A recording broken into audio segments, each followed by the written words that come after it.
Great, thank you.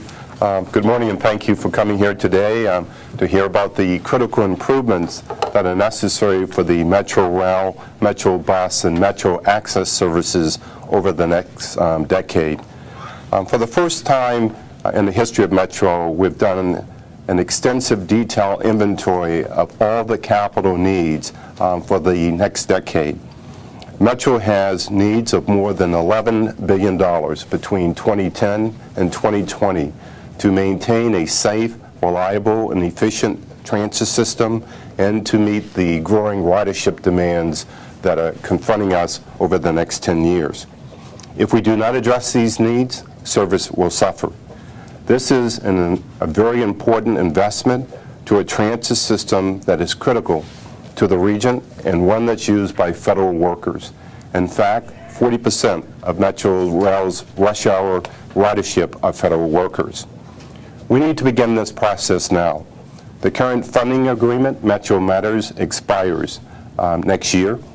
This program, which paid for 122 new rail cars, nearly 670 buses, as well as other infrastructure improvement programs, is a model of a regional jurisdictions working together to provide this important service.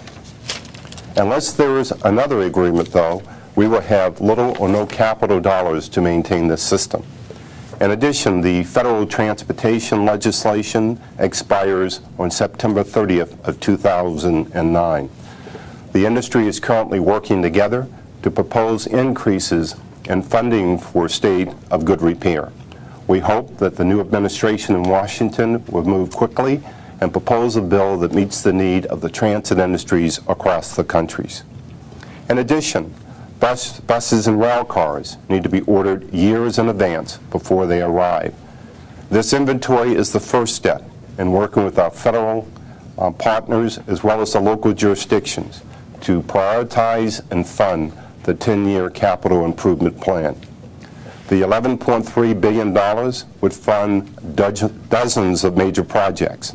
The projects are broken down into three major categories: performance, which is just to maintain what we have today; demand, to meet the growing ridership demands over the next decade; and customer-oriented, to improve the rider's experience. Over half of this amount, $7 billion, are focused on maintaining and delivering reliable service in the existing system, to fix the escalators, elevators, and leaky tunnels, to replace buses.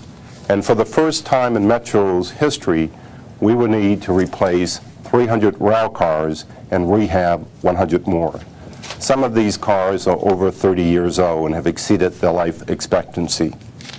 About 30% of the $11 billion will be used to meet growing ridership demands. We're not slowing down. In fact, the Metro Rail ridership is expected to increase 22% over the next decade to over 1 million trips a year. Metro Bus ridership is expected to grow 9% to nearly 600,000 trips per year. And the Metro Access services is expected to double their ridership to 4.5 million trips per year. To meet that demand, nearly $3.5 billion will be needed for improvement projects. Some of those projects include additional rail cars, so we can have longer trains on our lines during the rush periods. Connecting rail stations with pedestrian tunnels, such as the Farragut's as well as Gallery Place and Metro Center. Adding more than 300 new buses and more Metro Access vehicles.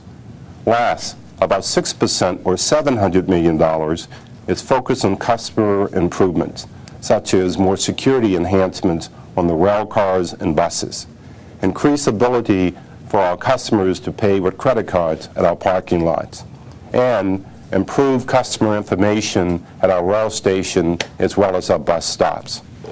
This investment is in line with the amount of capital funding needs at other transit properties throughout the United States. For example, Metro needs $540 million a year just to maintain the existing system. Chicago has identified the need for $1.2 billion per year to maintain its system. New Jersey says it needs $1.3 million a year. Boston's needs are $500 million a year, and San Francisco have identified nearly $400 million in capital needs per year just to maintain the existing system.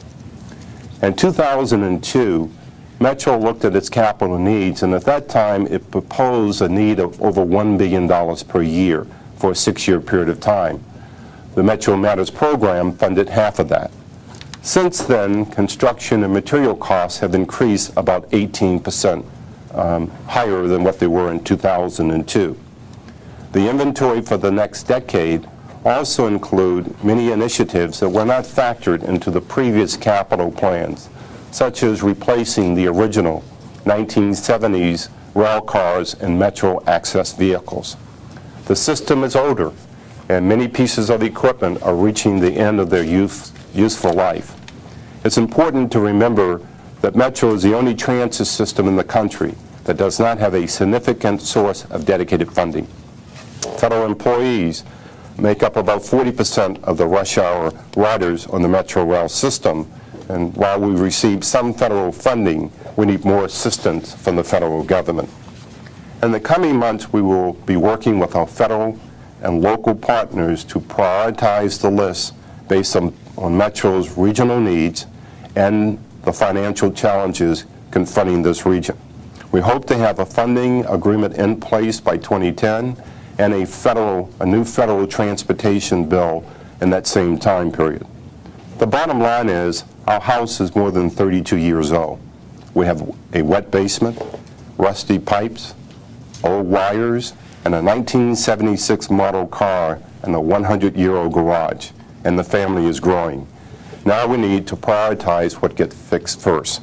And over the next few months, beginning with this Thursday, we will begin that process of working with our partners to determine, again, what the priorities are for the region and to determine what the funding is available to fund this capital program. And as we move forward, our focus will be, again, a state of good repair for our customers, that we operate the system in a condition a performance level that's acceptable to this region.